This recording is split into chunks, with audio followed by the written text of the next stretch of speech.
우리가 일상에서 내뱉는 말, 언어의 힘에 대한 이야기는 우리가 익히 들어서 잘 알고 있습니다. 우리가 어떤 말을 내뱉느냐에 따라서 그 말을 내뱉는 사람, 그리고 그 말을 듣는 사람은 그 말에 영향을 받게 됩니다. 말의 영향력을 극명하게 보여주는 역사적인 현장들이 참 많이 있습니다. 그 중에 하나를 든다면 영국과 프랑스 사이의 병년 전쟁 중에 아주 중요한 전쟁으로 일컬어지는 아젠쿠르 전투에서 이 말의 영향력이 한 번 더 실감나게 증명되어졌습니다.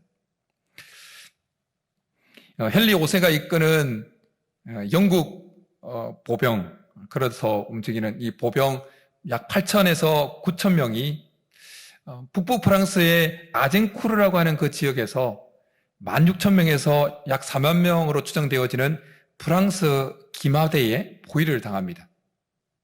그러자 영국 군사들은 이제는 죽었구나 절망에 휩싸입니다. 그 모습을 보고 영국 군대를 이끌던 헨리 5세가 영국 군사들의 마음에 불을 지피는 연설을 합니다. 셰익스피어 거기에 나오는 그 연설을 인용하면 이렇습니다. 오늘 이곳에 나와 함께 피를 흘리는 자는 모두 다 형제다. 아무리 그의 출신 신분이 낮더라도 오늘 전투에 참여했다는 것이 그를 귀족과 동등하게 만들 것이다. 이 병사들의 마음에 불을 지피는 이야기를 듣고 말을 듣고 영국 군사들이 힘을 내고 용기를 내어서 결국 프랑스 기마대를 굴복시켰다라는 것입니다. 힘이 되는 말, 용기를 주는 말, 격려가 되는 말, 위로가 되는 말, 소망을 가지게 만드는 말, 이런 말들은 평소에도 필요하지만 특별히 요즘처럼 어려운 시기를 보내고 있는 때는 특별히 필요합니다. 지난 주일 설교를 끝내고 집에 올라갔을 때 아내로부터 주일 선포된 말씀에 대한 반응을 들었습니다. 아내의 말은 이것이었습니다. 설교를 선포된 말씀을 듣는 동안에 자기 속에서 비가 그치고 해가 돋는 듯한 느낌을 받았다. 이런 고백이 있었습니다. 정확하게 아내의 기도 생활에 어떤 깨달음과 어떤 변화가 일어났는지는 정확하게 알 수 없지만 어쨌든 선포되어진 그 말씀이 아내 속에서 역사를 일으켰다라는 것은 확실했습니다. 제가 그 이야기를 들을 때 참 마음의 위로가 되었습니다. 왜냐하면 영상 예배를 드리면서 설교자로서 느끼는 한 가지 어려움은 이것입니다. 선포되어진 그 말씀이 전체 성도들에게 어떻게 역사하고 있는지, 어떻게 반응이 일어나고 있는지를 전체적으로 실시간으로 느낄 수가 없다라는 이 곤란함이 있기 때문입니다. 대면 예배 때는 강단에서 선포되어지는 그 말씀에 강단에서 보면 성도들에게 지금 말씀이 어떻게 흡수되고 있구나, 어떻게 역사하고 있구나, 이게 실시간으로 피부로 느껴집니다. 그러나 우리 성도님들과 함께 예배를 드리고 있지만, 그러나 전체적으로 영상 예배로 드릴 때는 이것이 실시간으로 제 몸에 잘 와닿지 않기 때문에 설교자로서의 한 가지 어려움입니다.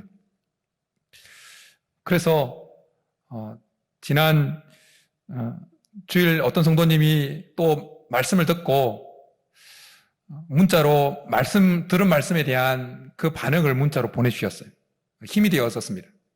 그리고 지난 주 중에 영적 성벽 세우기 운동과 관련해서 목자들에게 카톡을 보냈는데 어떤 한 목자가 답을 주면서 영상으로만 예배를 드리지만 예배를 통해서 언제나 큰 힘을 얻고 영적 각성을 이루고 있다는 이야기를 했습니다. 그 문자에 힘이 되어졌습니다. 어려운 시기를 보내고 있는 이때에 설교자인 저뿐만 아니라 우리 모두에게 힘이 되고 용기가 되고 격려가 되고 위로가 되는 말이 필요합니다. 하나님 오늘 이사야 선지자를 통해서 우리에게 너희는 위로하라, 내 백성을 위로하라 라고 말씀합니다. 위로라는 단어를 2번이나 사용하시면서 정말 위로해야 될 것을 우리에게 말씀해 주고 있습니다. 이 말씀은 이사야가 활동하던 시기로부터 약 100년에서 150년 이후에 바벨론 포로로 끌려가서 포로 생활을 하게 될 이스라엘 백성들을 염두에 두면서 하나님께서 미리 이사야 선지자를 통해서 말씀하신 것입니다.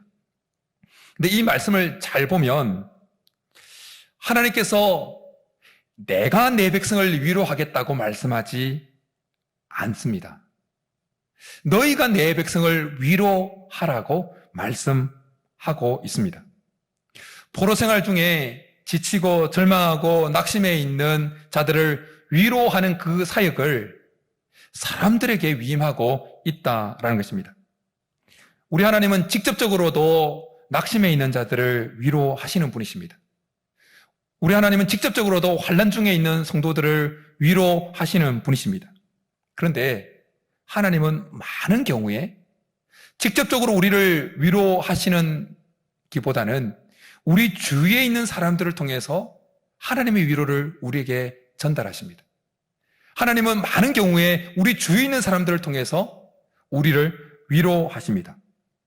그래서 바울은 고린도 후서에서 이렇게 주위에 있는 사람들을 통해서 하나님의 백성들을 위로하시는 이 하나님에 대해서 이렇게 표현을 합니다. 그는 우리의 모든 환난 중에서 우리를 위로하사 우리로 하여금 하나님께 받은 위로로서 모든 환난 중에 있는 자들을 능히 위로하게 하시는 이시로다.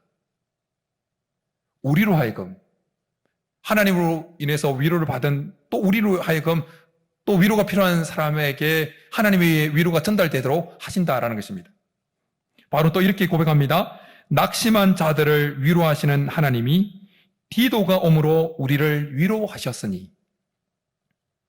하나님은 오늘도 우리 주위에 있는 사람들을 통해서 우리를 위로하십니다. 하나님이 이사야 선지자를 통하여 너희는 위로하라, 내 백성을 위로하라고 말씀하시면서 위로의 사역을 사람들에게 위임하셨습니다. 그렇다면 이 말씀을 실천에 옮겨야 하는 말씀이 선포되어질 때, 이사야 40장 1절의 말씀이 선포되어질 때 이 말씀을 실천에 옮겨야 하는 자들은 누구였을까요? 그들은 이사야를 비롯한 하나님 말씀을 받았던 선지자들이었습니다. 바벨론 포로 생활 가운데 지치고 낭망해 있는 그들에게 이사야를 비롯한 하나님 말씀을 받은 선지자들이 하나님에 대한 그 이야기를 하면서 백성들을 위로해야 되는 것이었습니다. 그러면 이 시대에 하나님의 백성된 자들을 위로하는 사역은 누가 감당해야 될까요? 그것은 하나님을 믿고 하나님 말씀을 믿는 우리 모두입니다. 너희는 내 백성을 위로하라는 그 말씀 속에 너희라고 하는 단어 속에는 이미 우리가 하나님을 믿고 하나님 말씀을 받아 살아가고 있는 우리 모두가 포함되어 있습니다. 하나님 사도 바울을 통해서 너희는 서로 위로하라고 우리에게 하나님 말씀해 주고 있습니다. 그런데 우리가 누군가에게 위로의 말을 건네고 소망의 말, 격려의 말, 용기를 주는 말을 건넬 때 유념할 것이 있습니다. 그것은 우리가 건네는 그 위로의 말, 소망의 말, 용기를 주는 말, 격려의 말이 듣는 이의 마음에 닿는 말이 되도록 해야 한다는 것입니다. 오늘 이전에는 이렇게 말씀합니다. 너희는 예루살렘의 마음에 닿도록 말하며 그것에게 외치라. 마음에 닿도록 말하라고 하는 것은 진정한 위로가 되도록 말을 하라는 것입니다. 진정한 소망이 생기도록 말을 하라는 것입니다. 진정한 용기가 일어나도록 말을 해 주라는 것입니다. 비가 오지 않아서 황폐해지고 아주 거칠거칠해진 들판을 촉촉하게 적시기 위해서는 급작스럽게 폭우가 내려서는 안 됩니다. 아주 비가 부드럽게 내려야 땅에 먼지도 일어나지 않으면서 또 그 흙도 깎여 나가지 않으면서 그 땅이 촉촉하게 적셔질 수가 있는 것입니다. 여러분, 우리가 어떻게 하면 촉촉히 내리는 비처럼 지금 어려운 시기를 보내면서 마음이 황폐해지고 가란 그 마음들을 어떻게 위로할 수 있을까요? 어떻게 그들의 마음에까지 닿는, 우리 서로의 마음에까지 닿는 위로를 전달하는 위로자가 될 수 있을까요? 우리가 듣는 이들의 마음에까지 진정한 위로를, 진정한 격려를 전달하는 자가 되기 위해서는 비결이 있습니다. 그것은 좋은 언어의 대장장이가 되는 것입니다. 좋은 언어의 대장장이가 되는 것입니다. 우리는 낙심하게 만드는, 듣는 이로 하여금 낙심하게 하는 말 말고, 듣는 이로 하여금 끊임없이 희망을 가지고 용기를 가지고 위로를 받게 만들고 소망을 가지게 만드는 말을 계속 만들어 내어야 하는 자들입니다. 대장장이는 똑같은 재료인 철을 가지고 여러 가지를 만들어냅니다. 마찬가지로 우리는 언어라고 하는 똑같은 재료를 가지고 듣는 이로 하여금 상처를 받고 낙심하게 만드는 말을 만들어내기도 하고, 듣는 이로 하여금 희망을 가지고 용기를 가지고 소망을 가지게 만드는 말을 만들어내기도 합니다. 그런 의미에서 우리는 언어의 대장장이들인 것입니다. 우리는 언어의 대장장이 돼 좋은 언어의 대장장이가 되어야 하는 것입니다. 대장간에서 대장장이가 날이 무뎌진 홈이나 칼이나 나를 날카롭게 쓸만하게 만들기 위해서 여러 가지 과정을 거칩니다. 벌겋게 달궈진 화로에 넣어서 또 빼내서 망치질을 하고 물에 담그고 또 달구고 빼내서 망치질합니다. 여러 과정을 거칩니다. 그런데 그런 과정 중에 대장장이는 망치질의 강도를 다 다르게 합니다. 매번 처음 넣어서 달궈서 꺼냈을 때 때리는 강도와 두 번째 넣어서 빼낼 때, 세 번째 넣어서 빼낼 때 때리는 강도를 다 다르게 합니다. 아주 섬세하게 강도를 조절합니다. 그런 것처럼 우리가 듣는 이로 하여금 우리 입에서 나가는 그 말에 상처를 받고 낙심하게 만드는 그 말이 나가게 하는 데는 별로 신경을 안 써도 괜찮습니다. 그냥 생각나는 대로 내뱉으면 그냥 상대방의 마음에 비수를 꽂는 말이 튀어나가게 할 수 있습니다. 그러나 듣는 이로 하여금 용기를 가지게 만들고 위로를 받고 희망을 가지게 만드는 말이 우리 입에서 나가게 하기 위해서는 대장장이가 강도를 조절하면서 심혈을 기울여서 그렇게 그 과정을 거치는 것처럼 우리가 사용할 그 언어 사용에 대해서 생각을 계속 해야 되는 것입니다. 우리가 어떤 말을 사용해서 지금 어려움에 처해 있는 사람을 위로할까? 그냥 생각나는 대로 툭 말하지 말고 어떤 언어를 내가 말하려고 하는 그 격려의 말에 사용할까? 어떤 단어를 사용할까를 계속해서 대장장이처럼 고민을 해야 된다는 것입니다. 그렇게 하면 어떤 말을 사용하느냐에 따라서 더 위로가 될 수가 있습니다. 어떤 단어를 사용하느냐에 따라서 더 소망을 가지게 만들 수가 있습니다. 어떤 이는 이렇게 말했습니다. 일상에서 아름다운 언어를 사용하려고 하는 노력은 시인이 좋은 시를 생산하는 과정과 같다. 이런 말을 했습니다. 시인은 자기 머릿속에 자기 마음에 떠오른 그 시상을 담아내는 그 시어를 아무렇게나 끌어 쓰지 않습니다. 이게 뭘까? 이걸 했다가 또 지우고 자기의 시상을 더 아주 신선하게, 더 정갈나게, 더 정말 감축적으로 묘사할 수 있는 것이 뭘까? 그 언어를 고르고 또 골라서 시를 씁니다. 그러면 독자들은 그런 시를 읽을 때 뭔가 다른 곳에서 느낄 수 없는 그 깊이를 느끼게 되어지고 신선함을 느끼게 되어지고 정갈함을 느끼게 되어집니다.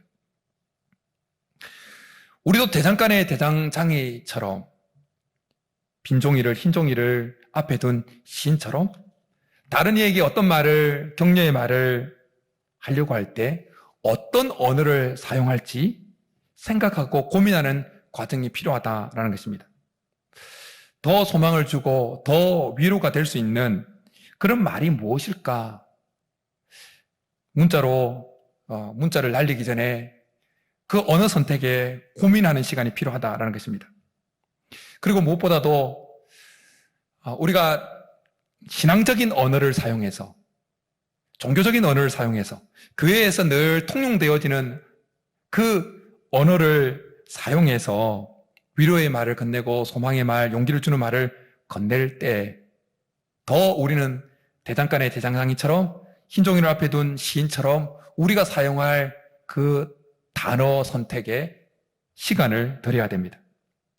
그렇지 않으면 듣는 이가 우리가 말하는 그냥 신앙적인 종교적인 언어,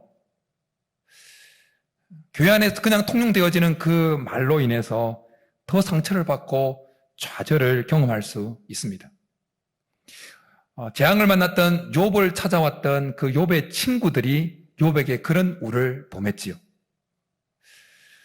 욥의 친구들은 욥이 재앙을 만났다는 소식을 듣고 욥을 위문하고자 위로하고자 욥을 찾아왔습니다. 그런데 그들은 욥이 죄를 범했기 때문에 이런 재앙을 받은 것이니 회개하라고 욥을 자꾸 추궁을 했습니다. 근데 우리가 잘 알고 있는 대로 욥은 죄를 범해서 재앙을 받은 것이 아니었죠. 사탄의 공격으로 인해서 그리고 하나님의 허락에 의해서 그런 재앙을 당하고 있었던 것입니다. 그런데 욥의 친구들은 그런 것도 모르고 무작정 욥을 몰아붙였던 것입니다. 결국 위로하러 왔던 친구들과 욥 사이에 언쟁이 일어난 것입니다. 욥은 자신을 위로하러 왔던 그 친구들에 대해서 이런 이야기를 욥기에 기록하고 있습니다. 이런 말은 내가 많이 들었나니 너희는 다 재난을 주는 위로자들이로구나. 욥의 입장에서 볼 때 자기에게 지금 위로한다시고 위로의 말을 던진 그들은 자기에게 위로를 주는 자가 아니라 오히려 재난을 주는 자들이었다라는 것입니다. 욥은 계속해서 그들에 대해서 이렇게 이야기를 합니다. 그런데 너희는 나를 헛되이 위로하려느냐? 너희 대답은 거짓일 뿐이니라. 우리가 누군가에게 정말 위로의 말, 소망의 말, 격려의 말을 해주려고 하는 그 마음은 정말 귀합니다. 그러나 우리의 의도와는 다르게 상대방이 상처를 받고 오해를 살 수도 있습니다. 오해를 받을 수가 있습니다. 그러기에 우리가 정말 소망의 말, 용기를 주는 말, 격려의 말을 어떤 상대방에게 하려고 할 때 해야 되는데 하려고 할 때 우리는 대장간의 대장장이처럼 흰종이를 앞에 둔 시인처럼 우리가 사용할 그 언어를 계속해서 고민을 해야 되는 것입니다. 특별히 신앙적인 그 용어, 우리는 늘상 사용하는 언어이기 때문에 그것이 그냥 상대방에게 은혜가 되어지고 위로가 될 것이라고 생각하기 때문에 그냥 생각 없이 사용해버리는 경우가 많습니다. 그러나 우리는 더 깊이 생각하면서 상대방의 지금 처해 있는 상황과 처지가 어떠한지를 잘 고려하면서 용어를 선택해야 되는 것입니다. 그럴 때 우리가 하는 그 말이 상대방의 마음에까지 닿는 위로의 말, 격려의 말, 소망의 말이 될 수가 있습니다. 그래서 필요하다면 어떨 때는 침묵의 언어가 상대방의 마음을 더 울릴 수가 있게 되어지는 것입니다. 룻기에서 보면 보아스와 룻의 대화를 쭉 보면 보아스가 룻을 얼마나 배려하면서 룻이 처해 있는 그 상황과 처지를 얼마나 잘 배려하면서 말하는지가 잘 드러납니다. 룻은 보아스의 배려에 감격해서 이렇게 고백합니다. 나는 이방 여인이거늘 당신이 어찌하여 내게 은혜를 베푸시며 나를 돌보시나이까. 그러자 보아스는 이미 그가 룻에 대해서, 룻이 모압 땅에서 행했던 그 결정들을 이미 들었던 것을 취합해서 룻에게 이야기를 해줍니다. 그의 말은, 룻을 향한 보아스의 말은 축복의 말이었습니다. 이렇게 이야기해 줍니다. 여호와께서 내가 행한 일에 보답하시기를 원하며 이스라엘 하나님 여호와께서 그의 날개 아래에 보호를 받으러 온 내게 온전한 상 주시기를 원하노라. 그러나 룻이 정말 감복해서 이렇게 고백합니다. 당신이 이 하늘을 위로하시고 마음을 기쁘게 하는 말씀을 하셨나이다. 룻은 보아스의 말에 정말 위로를 얻고 소망을 얻고 용기를 얻었던 것입니다. 보아스는 신앙적인 언어를 사용해서 룻을 위로하면서 상투적으로 말하지 않았습니다. 룻이 처해 있는 그 상황, 그 처지를 고려해서 그 사람의 배경을 다 생각해서 이야기를 한 것입니다. 그러니까 룻이 느끼기에 정말 자기의 뼛속까지 오는 위로가 그 속에 느껴졌던 것입니다. 우리에게도 이런 것이 필요합니다. 좋은 언어의 대장장이가 되어야 되는 것입니다. 광고했던 것처럼 다음 주일부터 영적 성벽 세우기 운동을 시작하려고 합니다. 대면 교제가 사라진 지금이 제가 목자들에게 카톡 보내면서 보냈던 것처럼, 언급했던 것처럼 대면 교제가 사라진 지금이 어떤 면에서 진정한 영적 교제를 회복할 절호의 기회라고 여겨졌습니다. 목장의 목자들이 수고해서 지금 각 목장 식구들의 기도 제목을 취합해서 보내주고 계십니다. 한 주간 편집을 해서 사진과 또 읽으면 바로 기도문이 될 수 있도록, 기도가 될 수 있도록 그 기도문, 여러분들이 보내준 그 기도 제목을 기도문으로 다 변경해서 매일 이제 한 목장씩 보내드릴 것입니다.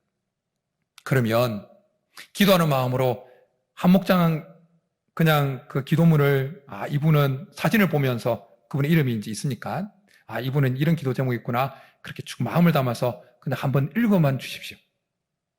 수고스럽더라도. 그리고 마음이 좀 더 가면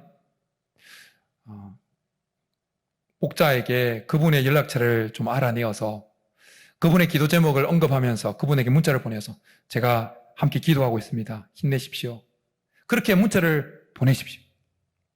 그리고 좀 더 마음이 동하거든, 성령께서 뭔가 그분에 대한 기도하는 그 대상에 대한 마음의 감동이 일어나거든, 문자에 사용될 그 언어를 잘 대장장이처럼, 시인처럼 잘 골라서 한번 보내보십시오. 우리가 이렇게 계속 하는 가운데 하나님의 놀라운 위로가 전체 공동체 가운데 임하게 될 줄 믿습니다.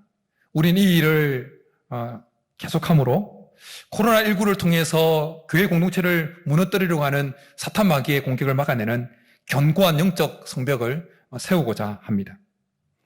목자들의 수고에 미리 감사를 드립니다.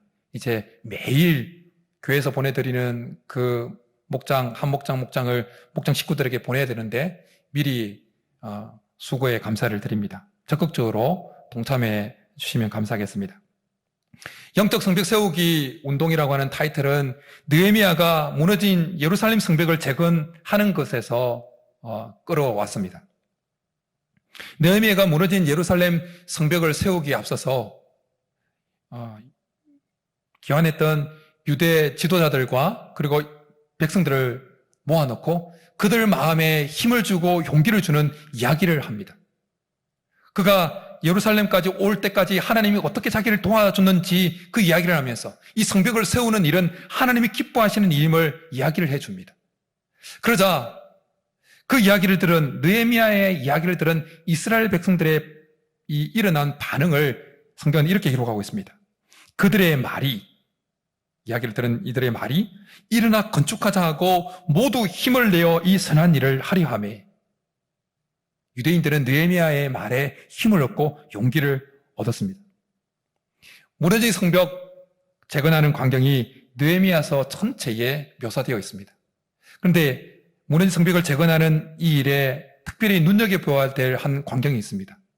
그것은 무너진 성벽을 재건하는 일에 어느 특정 한두 사람만 동참한 것이 아니라 모든 유대인들이 다 동참했다는 것입니다. 귀환해 왔던.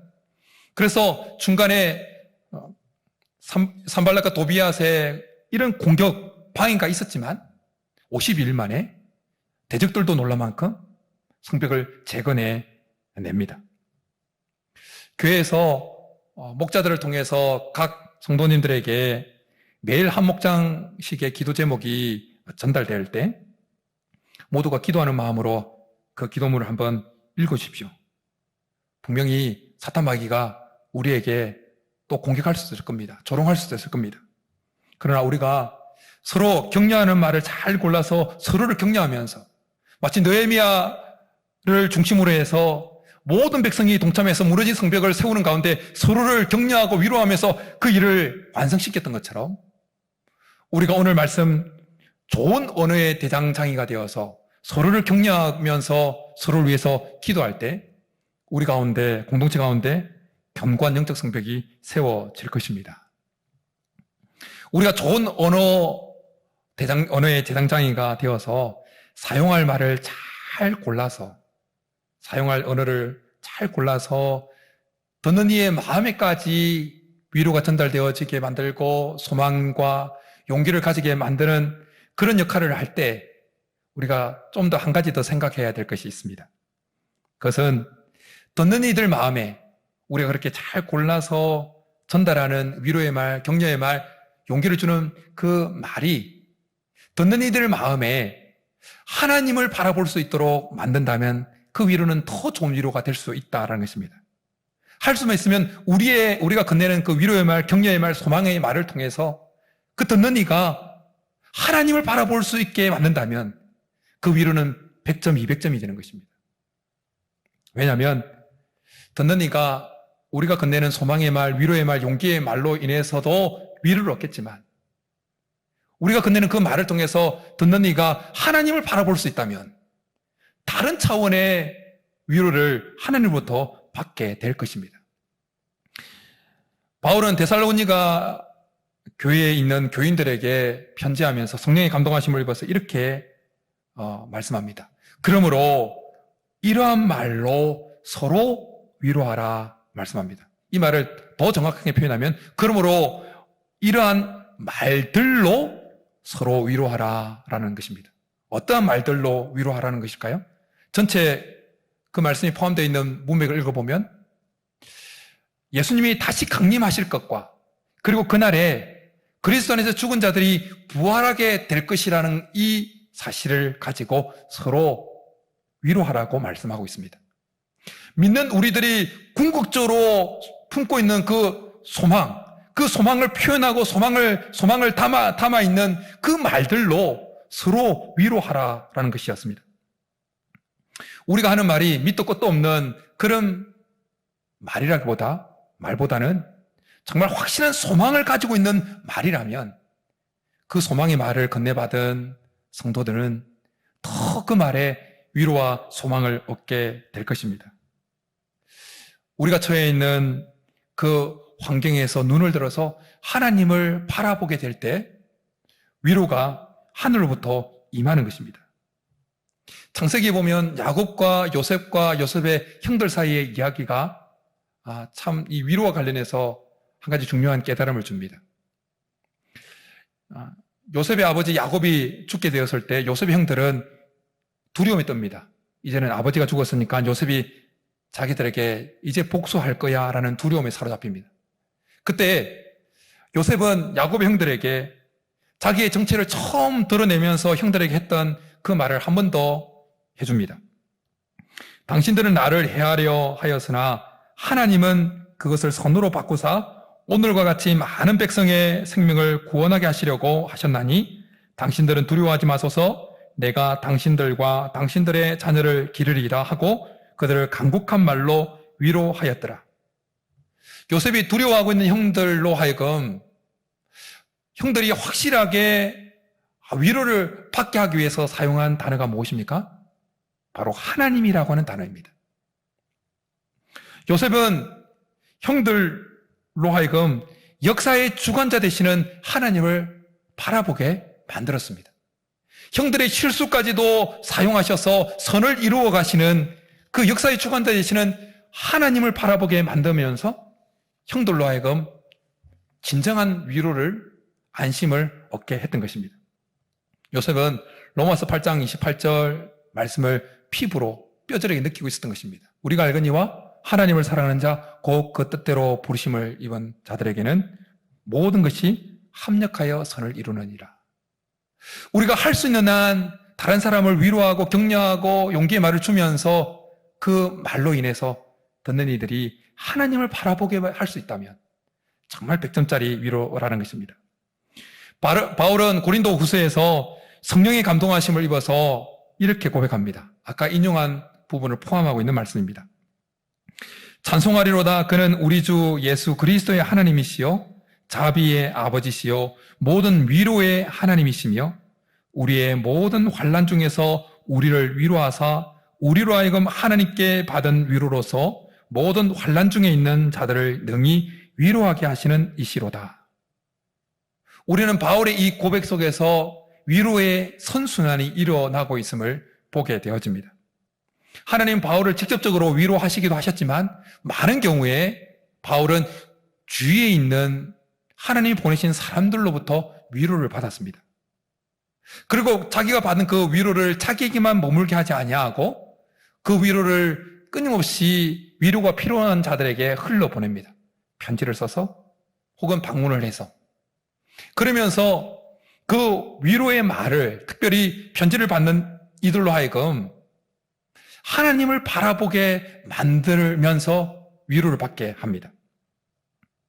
제가 오늘 이 말씀을 전하게 된 이유도 초반에 언급했던 것처럼 주일 설교를 마치고 아내가 제게 설교의 반응을 보여줄 때 제 속에 위로가 밀려올 때 성령께서 제 마음에 감동을 주셨기 때문입니다. 어떤 감동이냐? 다가오는 주일, 지금 어려운 때를 보내고 있는 정말 마음이 쩍쩍 갈라질 수밖에 없는 이 어려운 상황을 보내고 있는 성도들 간에 서로 간에 위로의 말, 격려의 말, 용기를 주는 말, 격려의 말, 소망을 주는 말을 서로 주고받게 해서 내가 아내의 반응 때문에 위로를 받았던 것처럼 우리 성도들이 위로를 받았으면 좋겠다는 감동이 제게 왔기 때문입니다. 사랑하는 여러분, 우리 모두가 좋은 언어의 대장장이 될 수 있기를 간절히 축복합니다. 말을 잘 골라서, 언어를 잘 골라서 듣는 이들의 마음에까지 위로가 전달되고 격려가 되어지는 말을 전달하는 자들이 될 수 있기를 간절히 축복합니다. 격려하고 위로하고 용기를 주고 소망을 주면서 그 듣는 이들이 하나님을 바라볼 수 있게 그렇게 축복하고 격려할 수 있기를 간절히 축복합니다. 그리고 다음 주일부터 시작되어지는 영적 성벽 세우기 운동에 오늘 이 주일 말씀을 적용해서 정말 좋은 언어의 대장장이 되어서 흰종이를 앞에 둔 시인처럼 그렇게 말을 잘 골라서 마음에까지 닿는 그 위로와 용기의 말을, 격려의 말을 전달하면서 이 일을 진행할 때 주님 몸된 교회 안에 견고한 영적 성벽이 세워지게 될 줄 믿습니다. 바라기는 우리 모두가 좋은 언어의 대장장이가 되어서 서로를 세워주고 위로하고 소망을 주는 진정한 위로자들이 될 수 있기를 주님으로 축복합니다. 이제 우리 말씀 생각하면서 괴로울 때 주님의 얼굴 보라. 먼저 우리가 하나님으로부터 먼저 위로를 받기를 원합니다. 이 받은 위로가 필요한 자들에게 그 위로를 흘러 보내기를 소원하면서 이 고백 찬양하며 나가겠습니다.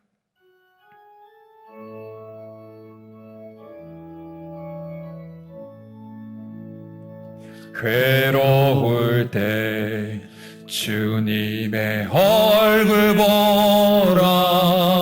평화의 주님 바라보아라. 세상에서 시달린 친구들아 위로의 주님 바라보아라. 눈을 들어 주를 보라. 내 모든 염려 주께 맡겨라. 슬플 때에 주님의 얼굴 보라. 사랑의 주님 안식 주리라. 힘이 없고 내 마음 연약할 때 능력의 주님 바라보아라. 주의 이름 부르는 모든 자는 힘주시고 늘 지켜주시리. 눈을 들어 주를 보라. 내 모든 염려 주께 맡겨라. 슬플 때에 주님의 얼굴 보라. 사랑의 주님 안식 주리라. 이제 우리 같이 한번 기도하며 나가겠습니다. 우리의 마음의 무거운 짐들을, 괴로운 심령을 주님 앞에 한번 토로하면서 하나님 위로하여 주십시오. 그 받은 위로, 하나님 오늘 우리에게 주시는 그 위로를 내 마음에 경험하고, 또한 그 받은 위로, 경험한 위로를 또 위로가 필요한 자들에게 흘려보내면서 너희는 서로 위로하라고 말씀하신 그 말씀을 실천하고, 너희는 위로하라, 내 백성을 위로하라는 이 말씀을 실행에 옮기는 참으로 위로자가 되겠습니다. 고백하면서 하나님 먼저 저를 위로하여 주십시오. 제 힘든 상황을, 힘든 마음을 위로하여 주십시오. 주님의 위로가 필요합니다. 우리가 이 시간 우리의 마음, 힘든 우리의 마음을 주님 앞에 내어드리면서 주님의 위로를 간구하며 주여 부르고 기도하며 나가겠습니다. 주여. 살아계신 하나님 아버지, 하나님 위로가 필요합니다.